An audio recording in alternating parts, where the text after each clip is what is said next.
بسم اللہ الرحمن الرحیم۔ السلام علیکم۔ ایک سائل امیر المومنین حضرت علی رضی اللہ تعالیٰ عنہ کے پاس آ کر کھڑا ہوا۔ حضرت علی رضی اللہ تعالیٰ عنہ نے حضرت حسن رضی اللہ تعالیٰ عنہ سے کہا، اپنی والدہ کے پاس جاؤ اور ان سے کہو میں نے آپ کے پاس 6 درہم رکھوائے تھے، ان میں سے 1 درہم دے دو۔ وہ گئے اور انہوں نے واپس آ کر کہا، امی جان کہہ رہی ہیں کہ وہ 6 درہم تو آپ نے آٹے کے لیے رکھوائے تھے۔ حضرت علی رضی اللہ تعالیٰ عنہ نے کہا، کسی بھی بندے کا ایمان اس وقت تک سچا ثابت نہیں ہو سکتا جب تک کہ اس کو جو چیز اس کے پاس ہے اس سے زیادہ اعتماد اس چیز پر نہ ہو جائے جو اللہ تعالیٰ کے خزانوں میں ہے۔ اپنی والدہ سے کہو کہ 6 درہم بھیج دیں۔ چنانچہ انہوں نے 6 درہم حضرت علی رضی اللہ تعالیٰ عنہ کو بھجوا دیے، جو حضرت علی رضی اللہ تعالیٰ عنہ نے اس سائل کو دے دیے۔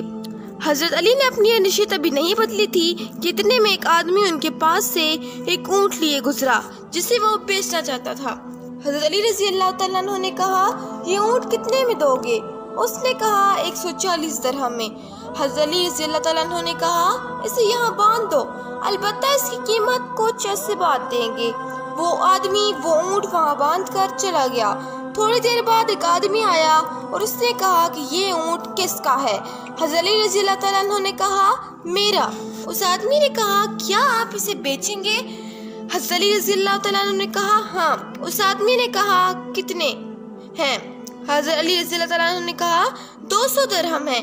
اس نے کہا، میں اس نے اس قیمت میں یہ اونٹ خرید لیا، اور حضرت علی رضی اللہ تعالیٰ عنہ کو 200 درہم دے کر وہ اونٹ لے گیا۔